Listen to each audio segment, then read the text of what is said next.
অপমান করেছো তুমি। চুপ শুয়ে বাচ্চা, একটা কথা বলবি না তুই। তুই আধে রাতে ঢুকেছিস আমার ঘরে মশা মারা ওষুধ দিতে, তুই মিথ্যা কথা বলার জায়গা পেছিস না, তুই সব কুমতলব আমি ধরতে পেরে গেছি। সকাল হোক তুই বাড়ি ছেড়ে পালাবি, নাইলে আমি লোক ডেকে তোর বিচার করবো বলে দিলাম তোকে। তোকে আমি ভয় বলে আর মানবো না। আমি একটা কথা বলবো তোমাকে। তোর কি কথা শুনবো? এই কালা চোদা, তোর কি কথা শুনবো? তোমার স্বামী তো দুবাইয়ে থাকে, তুমি মেয়ে মানুষ একা থাকো বাড়িতে, তোমার কি মনের ভিতরে একটু সুসুরি ওঠে না? তুমি আসলে কি বলতে চাইছো বলো তো? আমি বলতে চাইছি আমি তোমাকে ভালোবাসি। আমার যে স্বামী আছে তুমি জানো না? আর তুমিও তো বিয়ে হলো, তোমার তো বউ আছে ঘরে। বউ থাকলে কি ভালোবাসতে নাই নাকি? বউকে আগে ভালো করে ভালোবাসো, তাহলেই হবে, পরে মেয়েকে ভালোবাসতে হবে না তোমাকে। বউ আমাকে ভালোবাসে না, খাটি মারে আমাকে। নিশ্চয়ই তুমি বউকে খেতে বইতে দাও না, ইনকাম করে দাও না, সেজন্য বউ তোমাকে মারে। আমার মতো ইনকামওয়ালা পুরুষ আছে কয়জন এই পৃথিবীতে? তুমি কি এমন বালছিয়া পুরুষ? তুমি কত টাকা ইনকাম করো? প্রত্যেক মাসে আমার 19,000 টাকা ইনকাম। বাজারে আমি রুই মাছ কেটে বিক্রি করি। 19,000 টাকা ইনকাম দিয়ে বইয়ের হাতে মার খেয়েছো তুমি? পুরা ভাগ্য বলি তো বইয়ের হাতে মার খাই এত ইনকাম করার পরেও। শুনো, তুমি সকাল হলে বাড়ি থেকে চলে যাবে, ঠিক আছে? আমি তোমাকে ভালোবাসতে পারবো না, আমার স্বামী জানতে পারলে আমার একটা বিশাল কিটকাল হবে। এইদিকে টাকা, একটা কথা শুনো। গায়ে হাত দিলে কেন তুমি আমার? ভুল বোঝো না তুমি আমাকে, আসলে তুমি মেয়ে মানুষ তো, তুমি আসল কথাটা বুঝতে পারছো না। কি এমন আসল কথা যে আমি বুঝতে পারছি না? তোমার স্বামী তো দুবাইয়ে পড়ে থাকে, তুমি আসল জিনিসটা বুঝো? মেয়ে মানুষ হয়তো তুমি বুঝো না। কি বুঝি না আমি? তোমার স্বামী তো টাকা পয়সা ইনকাম করার জন্য দুবাইয়ে পড়ে থাকে, সে 1 বছর 1.5 বছর পর পর বাড়ি আসে, দিয়ে বাড়ি এসে 2-4 দিন থেকে তোমার সাথে একটু উপরে উপরে সুসুরি দিয়ে আবার ও চলে যায়। আর তোমার জৈবনে এখন ঝিলিক মারছে, আর এই সময়তে যদি তোমার কাছে পুরুষ মানুষ না থাকে কিভাবে জীবনটা কাটে সে আমার থেকে ভালো আর কেউ জানে না। তাই বলছি, এই নাসিকের যেরকম রসে ভরা আঙ্গুর হয়, সে আঙ্গুরের মতো তোমার চেহারা, আর সেই আঙ্গুরের মতো চেহারাটাকে তুমি শুকিয়ে কিসমিস করে দিও না গো। আজ মরলে কাল 2 দিন, তোমার এই সৌন্দর্য রূপ শুকিয়ে শুকিয়ে কিসমিস হয়ে যাক, এটা কখনো করো না। সেই জন্য বলছি। কি বলছো সেই জন্য? সেই জন্য বলছি তোমার স্বামীকে একটু ফাঁকি দিয়ে আমার সাথে একটু করো। একবারে চরিত্রহীন তো তুমি, লম্পট তো। আমার স্বামী একদিন তোমাকে দয়া করে মায়া করে আমার বাড়িতে ডেকে এনেছিল, তোমাকে পেটে ভাত দিয়েছিল, তারই সরলতার সুযোগ নিয়ে তুমি আমার বাড়িতে আশ্রয় নিলে আমার কাছে। আর আশ্রয় নেওয়ার পরেও আজকে তুমি আমার সাথে নোংরামি করতে চাইছো, কুকাজ করতে চাইছো। ছি ছি ছি ছি ছি। তোমার মনে ধারণাটাই ভুল, কুকাজ বলছো, নোংরামি বলছো, ছি ছি ছি ছি ছি। আমারও শুনতে খুব খারাপ লাগে। ভালোবাসি গো তোমাকে, ভালোবাসি আমি। ভগবানের দেয়া মানুষের দিলে থাকা এই পাপ পবিত্র ভালোবাসাটাকে তুমি নোংরামি বলছো? ছি। তোমার এখনো পুরোপুরি ভাবে হুঁশ বুদ্ধি এখনো হয়নি কো। ভালোবাসা কখনো নোংরামির জন্য লয় কো। ভালোবাসা হচ্ছে সারা জীবন জড়িয়ে ধরে বুকে রেখে দেওয়ার নামই হচ্ছে ভালোবাসা। যেদিনকে তোমাকে আমি প্রথম দেখেছিলাম সেদিনকেই তোমাকে আমি মনে প্রাণে ভালোবেসেছিলাম, কিন্তু আমি তোমাকে বলতে পারিনি, যেহেতু তোমাকে আমি বোন বলে ডেকেছিলাম। কিন্তু আজ ভাবলাম তোমার সাথে আমার কোনো রক্তের সম্পর্ক নেই, তুমি আমার মায়ের পেটের বোন লয়, তোমার সাথে ভালোবাসার সম্পর্ক রাখা জায়েজ হবে। তাই আমি সারা রাত চুল্লু মাল খেয়ে সিদ্ধান্ত নিয়ে তোমাকে আমি ভালোবাসার প্রস্তাব দিতে তোমার ঘরে গিয়েছিলাম, আর তুমি আমাকে ভুল বুঝলে। ভালোবাসা কোনো খারাপ জিনিস লয়, ভালোবাসা ভালো জিনিস। আর যেহেতু তোমার ঘরে স্বামী নাই, তোমার তো ভালোবাসা চলবে। যে মেয়েদের স্বামী আছে ঘরে তারাও দেখো ভালোবাসে 2-3টি করে। আর তোমার তো স্বামী নাই বাড়িতে, সে দুবাই থাকে, 1 বছর 1.5 বছর পর বাড়ি আসে, তোমার তো ভালোবাসা তো অতি অবশ্যই দরকার। তাই বলছি অত চিন্তা ভাবনা না করে, আজকে পৃথিবীতে বেঁচে আছি, কাল বেঁচে নাও থাকতে পারি, ওই জন্য বলছি এত টাইমটাকে আর শেষ করে দিও না। এসো। কোথায় যাবো আমি? এখন নয়, তুমি যেটা বললে সেই বিষয়ে আমি সিদ্ধান্ত নেব, অনেক চিন্তা ভাবনা করবো তারপরে। তুমি আমাকে ভালোবাসবা, তাও আবার এত চিন্তা ভাবনা কিসের? আমি কাউকে কোনোদিনও ভালোবাসিনি, আমার ভয় লাগছে যদি কিছু হয়ে যায়। যতদিন এই ফটকের বুকের ভিতরে জান থাকবে ততদিন এই ফটকে তোমাকে আপন করে রেখে দেবে, নিজের বইয়ের চোখে দেখবে তোমাকে। আমার চোখের দিকে তাকিয়ে দেখো, সেখানে শুধুই তোমার ছবি, আর এই বুকের ভিতরে কলজের সাথে তুমি মিশে গিয়েছো। তাই বলছি শোনা, আমি একটা রক্তে মাংসে করা মানুষ, আমার ভালোবাসাটাকে আর তুমি দূরে সরিয়ে দিও না, আমাকে একটু ভালোবেসে আপন করে নাও। শুনো, তাকাও, কখনো কোনোদিনও ভালোবেসে ধোকা দিবে না তো, পর করে দিবে না তো? তোমার এই হাত ধরলাম আজকে, যতদিন দুনিয়াতে বেঁচে থাকবো ততদিন আমি তোমার হয়েই থাকবো। আমি তোমাকে বিয়ে করব, আমার শরীরের প্রতিটি অঙ্গ পতঙ্গই তুমি মিশে থাকবে, তুমি শুধুই আমার, তুমি শুধুই আমার। ফুটো, তুমি আমাকে এতটাই মনে প্রাণে ভালোবাসলে ফুটো? হ্যাঁ, আমার সোনার ময়না পাখি। সত্যি আমি প্রথম দেখাতে বুঝতে পারিনি যে আমার জন্য তোমার মনের ভিতরে এত ভালোবাসা রয়েছে। শুধু ভালোবাসা কি বলছো, ভালোবাসার সাথে অনেক সোহাগ আদর রয়েছে। আমি যখন তোমাকে আদর করবো সায়া ব্লাউজ শাড়ি চুড়ি খুলে, তখন তুমি যে আসমানের কিনারায় গিয়ে ভাসতে থাকবে তুমি। আবার যখন আমি তোমার পেন্টিংটা খুলে যখন আবার তোমাকে আমি চুমু খাবো, তখন তো তুমি আমার কথা ভুলতেই পারবে না গো সোনা। বাবা ফুটো, আমার স্বামী কোনোদিনও পেন্টিং খুলে আমাকে চুমু খায়নি গো।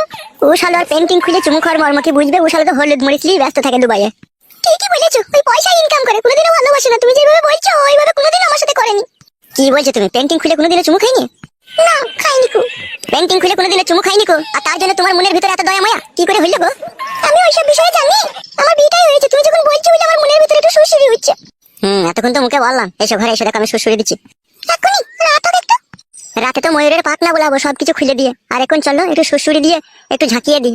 তাহলে রান্নাটা করে চান টান করে নিই, তারপরে একবার সুসুরি দিয়ে দিই, দুজনে হাতে হাতে রান্না করে একসাথে চান করে নিয়ে তখন ময়ূরের পাখনা বলাকে শুরু করবে। চলো। ঠিক আছে, চলো।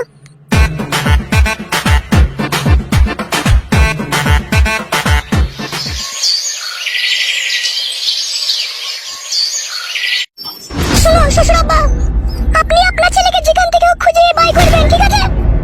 আমার এই মাসুম ছেলেটার আগে 14 দিন বয়স হয়ে গেল, এখনো বাবার মুখ দেখতে পেল না। আমার কতটা খারাপ লাগছে বলো তো?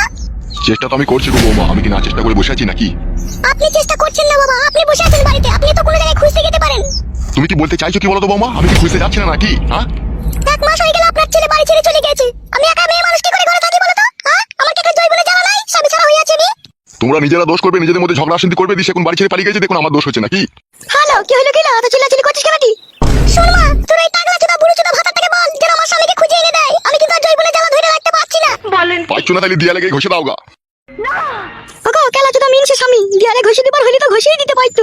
আমার মেয়ে জয় বলে জ্বালা ধরে রাখতে পারছি না বলে তো তোমাকে বারবার বলছে ওর স্বামীটাকে তুমি খুঁজে এনে দাও। এখন লাউড়াকে আমি পাবো কোথা? ও কোন কোথা গেছে, কার বাড়িতে ঢুকে আছে, আমি কোন কি করে জানবো? তুই যা, তুই তো বাপের ছেলে হয়েছিস বে, তুই খুঁজগা। জানি না তো বাড়ার হল চুকুর বস। কেলা চোদা মিনসে, রাত্রে তো ভাত মাত খাওয়ার পরে কাপড় তুলে ভকাম ভকাম করে ভরে দিছো হে। আর আমার মেয়েটার কি এই কাকলি ভরবে হে? গালে হাত দিয়ে চিন্তা ভাবনা না করে তাড়াতাড়ি ওর স্বামীকে খুঁজে এনে দাও। আর যদি না আনতে পারে মা, আমি কিন্তু পরপুরুষের ব্যবস্থা করলে আমার ঘরে বলে দিলাম আমি। বৌমা, আমার ছেলের বউ হয়ে তুমি পর পুরুষের কাছে থাকবা? তুমি আমার সামনে বলছো, তোমার লজ্জা করছে না এসব কথা বলতে? না, লজ্জা করছে না আমার। আপনি তো বুড়ো বয়সে আমার মাকে বিয়ে করে নিলেন, যে আপনার শরীরের চাহিদাটা মিটিয়ে নিয়েছেন, তাহলে আমার কি হবে? আপনার ছেলে যদি আমার কাছে না থাকে? ঠিকই বলছে গো, একবার খুঁজে দেখো কোথায় আছে সে। শালা সুরের বাচ্চা খানকির ছেলে যে কোথায় গেল, খানকির ছেলেকে খুঁজে পাওয়া যায় না শালা, এমন খানকির ছেলে শালা। না, গায়ে দেবে না, সে শালাকে চুমু খাবে। গো যাও গো যাও, পাশের আশেপাশে গ্রামগুলোকে একবার খুঁজে দেখে এসো।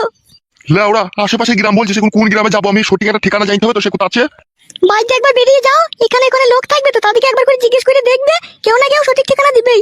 ঠিক আছে কাদা, যখন বলছিস তখন ফাঁদা একবার দেখিয়ে আসি। এই আমি চললাম তাকে খুঁজতে, ঠিক আছে? এবার আমি যদি না পাই লাউড়া, তোরা যাবি খুঁজতে। এখন খুঁজতে যাওয়া লয়, এখন যা রোদের তাঁত মারা, গাঁ শুধু ঘেমে যাবে লাউড়া। গামলেও কিছু করার নেই, তোমার ছেলে তোমাকেই খুঁজে আনতে হবে। ঝগড়া করে অশান্তি করে খেলিয়ে দিয়ে এখন আমার উপরে চাপ ফেলে দিচ্ছ তোমরা দুজনে। কে ঝগড়া করেছে আপনার ছেলের সাথে? আপনার ছেলেই তো আমার সাথে ঝগড়া করে। ওকে যাও গো যাও, বেশি কথা বাড়াইতে হবে না, যাও, কথা বাড়লেই বাইরে যাও, খুঁজে নেবে যাও। লেওড়া, জীবনটা নরক বানিয়ে ছেড়ে দিল ফেদা।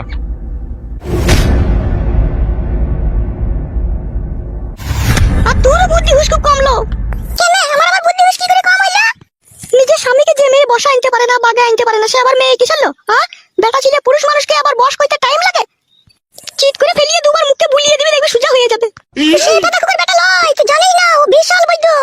যত বড়ই বৈদ্য হগলো, মেয়েদের কাছে পুরুষ মানুষ কাবু হয়ে যায়। তুই সেই মন্ত্রটা কোনো জানিস না তো, সেই জন্য বলছিস। কি মন্ত্র আছে? আছে লো বিটি আছে, মন্ত্র না থাকলে হয়? একবার বল তো মা শুনি, দেখি তো ফাটা কুকুর বেটাটাকে বাড়ি এলে বাগে আনতে পারে নাকি।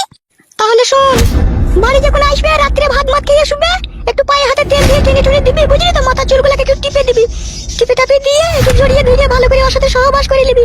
সহবাস করে নেওয়ার পরে ওকে কানে বুঝিয়ে বলে দিবি, ঠিক আছে, যে আমি তোমার বউ, আমি যা বলবো তাই শুনবে। তুমি অন্য কোনো মেয়ের কাছে যাবে না, আর অন্য কোনো মেয়ের কাছে গেলে তোমার এডস হয়ে যাবে, এডস হলে তুমি তাড়াতাড়ি মরে যাবে। এইভাবে ফাটা কুকুর বেটাকে বুঝাবি লো। ও ধোয়ানি কুকুর বেটা, ও আলাড় কুকুর বেটা, ও পুচানি কুকুর বেটা, ও মাসিকে টানা কুকুর বেটা, ও বুঝবে? ও কোনোদিনই বুঝবে না। ও ফাটা কুকুর বেটা মেয়ে দেখলেই ওর গপ গপ করে ভরার লিগে। আমি ওকে চিৎ করে কাজ করে দিই, ওকে বলি তুমি যেদিকে সেদিকে ভরো, তাও আর মন পাই না আমি। ও এমন ফাটা কুকুর বেটা, ও নিজে যেটা বুঝবে সেটাই করবে। তাই নাকি লো? তাহলে সোজা আঙুলে ঘি না উঠলে আঙুল বাঁকা করতে হবে। সেটা আবার কি করতে হবে কি? হলো সাধু বাবার কাছ থেকে গিয়ে তাবিজ নিয়ে আনতে হবে, দেখবে তাবিজ পরা মারতে হবে, তাহলে ও সুরে বাচ্চা সোজা হয়ে যাবে। তখন তাবিজ পরা পাবি কোথা? সাধু বাবাই বাবা পাবি কোথা? সব সাধু বাবা পেয়ে যাবো। আমি কাউকে একবার জিজ্ঞেস করে দেখি কোথা সাধু বাবা বসে, সেখানে আমি তোকে নিয়ে যাবো। দাঁড়া, সাধু বাবার কাছে গেলেই তোর কাজ হয়ে যাবে। তোকে পরা পানি দিবে, একটা মাদুলি দিবে, ঠিক আছে? তারপরে ও ছোড়াকে তুই বসা আনতে পারবি। ও বসে যখন আসবে তখন আমার সব কথা শুনবে তো? শুনবে মানে ভেড়ার পাটা হয়ে যাবে, তুই যা বলবি তাই শুনবে। তোর একটা কথারও এদিকে ওদিকে যাবে না ও। তাহলে তো ভালোই হয়, তাহলে সেই ব্যবস্থাই করে দে। বেশ ঠিক আছে, তোর রান্নাঘরে চো, রান্নাটা চাপা গাছো, আমি সেই ব্যবস্থা করছি। বেশ ঠিক আছে, তুই তাড়াতাড়ি করবি যেন। তোর কোনো টেনশন নাই, যা তোর রান্না চাপা গা। দাদু ভাই তুমি বসো, তোমার মা রান্না করে লেগে তোমাকে চান করিয়ে দেবে। বাবা আসবে না? হ্যাঁ দাদু ভাই আসবে, তোমার বাবা আসবে, তুমি বসো।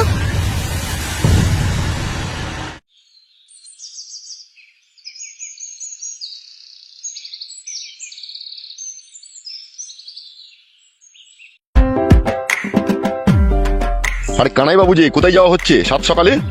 আর বলো না ঝন্টু বাবু, জীবনটা পুরো ফাদা ফাদা ভাব হয়ে গেল। কেন হঠাৎ করে এরকম হলো কেন? আমার ছেলে ফুটো, ছেলে তো লয়, যেন মনে হয় 12 ভাতারির বেটা। একই গালাগালি কানাই বাবু সাত সকালে। গাল দুবো না মারা, গাল না দিয়ে উপায় আছে? শালা এমন খানকি ছেলেকে পেটে জন্ম দিয়েছি, সুইরের বাচ্চা একটা কথা শুনে না। আজকে 15 দিন হয়ে গেল, কোথায় যে গিয়েছে কোনো খোঁজ খবর নাই কু। আবার এইদিকে বৌমায়ের সন্তান হয়ে গেছে। এটা খুশির খবর। বালের খুশির খবর। কেন বাড়া আপনি খুশি হননি? আপনি তো দাদু হয়েছেন, তাইলে আপনার তো খুশি হওয়া দরকার।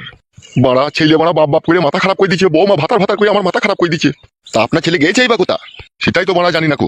কতদিন হইলো বাড়ি থেকে চলে গিয়েছে? এই হবে কাটা দিন 15। তাহলে কোনো পাত্তা খুঁজে পাননি? না বাড়া, এ তো বিশাল টেনশনের কথা শুনিয়ে দিলা তাহলে। এইদিকে বাড়া বৌমা আমার মাথা খেয়ে দিচ্ছে। কেন তোমার বৌমা আবার কি বলছে? কি আর বলবো বাড়া, ফ্যামিলির কথা বলতেও লজ্জা লাগে। লজ্জা করলে হবে? আমি তোমার বন্ধু হয়, বলো তোমার বৌমা কি বলেছে? বৌমা বলেছে যদি তোমার ছেলেকে খুঁজে এনে দিতে না পারবা তাহলে আমি কিন্তু পরপুরুষ ঘরে ডেকেই নেই, কিন্তু আমি মোবিল চেঞ্জ করে নেবো, তাই বলেছে। বালের কথাবার্তা নাকি মারা? বৌমা মোবিল চেঞ্জ করে নেবে বললে হয়ে যাবে নাকি? তো ছেলে হারিয়ে গেছে, সে তো ঠিক আসবেই। সে তো মারা বৌমাকে আমি বুঝাতে পারছি না, তাই জনি জি গপ গপ গপ গপ করে চেলিবার লিগে। তাই নাকি? হ্যাঁ বাড়া, এখন যে কি করবো সেটাই বুঝে উঠতে পারছি না। এক কাজ করো তুমি, বলো কি করতে হবে। এই যে আমাদের গ্রামের পরের গ্রামটা যে উদুমপুর বলে যে গ্রামটা আছে না, এই আমাদের গ্রামের পাশের গ্রামটা, এটা উদুমপুর। উদুমপুর নয়, এটা চিটফানপুর। হ্যাঁ বাড়া, ওই আগে উদুমপুর ছিল, এখন পার্টির জোরে এখন চিটফানপুর নাম দিয়ে দিয়েছে। হ্যাঁ তা কি করতে হবে ওখানে গিয়ে? ওখানে একটা তান্ত্রিক বাবার আশ্রম আছে, ওখানে গিয়ে 2 টাকা ফেলে তুমি ডাক ধরবে, ওরা বলে দেবে তোমার ছেলে কোথায় আছে না আছে। তাই নাকি? হ্যাঁ গো হ্যাঁ। তুমি কি করে জানলে যেরকম হয় ওখানে? আমি আর কি করে জানবো, আমার বৌমাকে পালিয়ে গিয়েছিল না ভুলুর বেটার সাথে, তো খুঁজে খুঁজে পেছিলাম না, দিয়ে ওখানে গিয়ে আমি ডাক ধরলাম, দিয়ে বলে দিল যে অমুক ছেলের সাথে অমুক জায়গায় গিয়েছে। বৌদি পালিয়ে গিয়েছিল তোমার কাছ থেকে? হ্যাঁ রে বন্ধু। কেন হঠাৎ করে পালিয়ে গেল কেন? তুই এত সুন্দর ছেলে, তুই জমি জায়গাও আছে সবই আছে, তা পালিয়ে গেল কেন তোর কাছ থেকে? আর বলি না বাড়া, কিছুদিন আগে আমার শিরার প্রবলেম হয়ে গিয়েছিল, থার্ডও হয়েছিল না লিঙ্গ, আর ও মালটা পেয়ে আর বল বল বল আবার থামলি কেন মারা? থাক মারা, পরে শুনবি মারা, আমার বলতে আর ভালো লাগে না সব কথা। কি দিন দুনিয়া এইলো মারা, মেয়ে ছেলেকে যদি ঠিক মতো 2-3 বেলা ওই যেভাবে ভাত মাংস খেতে দিচ্ছি, ওইভাবে যদি পাইপটা ঠিকঠাক ভাবে না দিতে পারছি, মেয়ে ছেলে মারা ঘর ছেড়ে দিয়ে পলাইছি। কি যুগ এইলো রে মারা। যুগের আবহাওয়া খারাপ বলেই তো চাইনিজরা তোর 100 পাওয়ারের ট্যাবলেট আর ওই তো মালিশ তেল বাই করেছে, যেটা মারলেই বড় হয়ে যাবে, কুঁকিয়ে যাবে মারা। কিনেছিস নাকি তুই তেল? না রে মারা, আমার তো কিনাই হয় না কোনো এরকম তেল। ওই তেলে কাজ হয়? বোকাচোদা, রাত্রে মুখি করে দু ফুটালি ওইখানে মেলে যখন একবার পালিশ মেরে যখন দিবি না, থারো হয়ে গিয়ে যখন ভরে দিবি, দেখবি চোখ মুখ উপর দিয়ে বাই করে দেবে মারা। পালানো তো দূরের কথা, গুঁজে বাঁধার মতো থেকে যাবে। লিখতে হবে তোমার তাহলে তেলটা। হ্যাঁ, কার সে 1 সপ্তাহ 2 সপ্তাহ পরে যখন হবে ওইরকম 1 বোতল তেল ঘরে রাখতে হবে, নাহলে বউকে টিকিয়ে রাখা মুশকিল হয়ে গেছে মারা। দেখুন মারা, আমার খুব টেনশন হয়ে গেছে, বৌমা তোমার আবার রড লেবার লিগে দড়ি ছিচ্ছে মারা। কি করবো মারা সেটাই বুঝতে পারছি না। এখন যদি আমার ছেলেকে খুঁজে না পাই, আবার পরপুরুষ দেখে বলছি মোবিল চেঞ্জ করে দেবে মারা। কি যন্ত্রণায় পড়েছি মারা। তুই শোন, এই মুহূর্তে তাড়াতাড়ি বেরিয়ে যা, তান্ত্রিক বাবা এখন ধ্যানে থাকবে, তুই ডাকে 2 টাকা ফেলে সবকিছু জিজ্ঞেস করে নিবি, কোথা আছে না আছে সব বলে দিবে। আচ্ছা বেশ ঠিক আছে, এখন আমি আসি তাহলে, তোর সাথে আবার পরে দেখা হবে। হ্যাঁ বেশ ঠিক আছে, যা।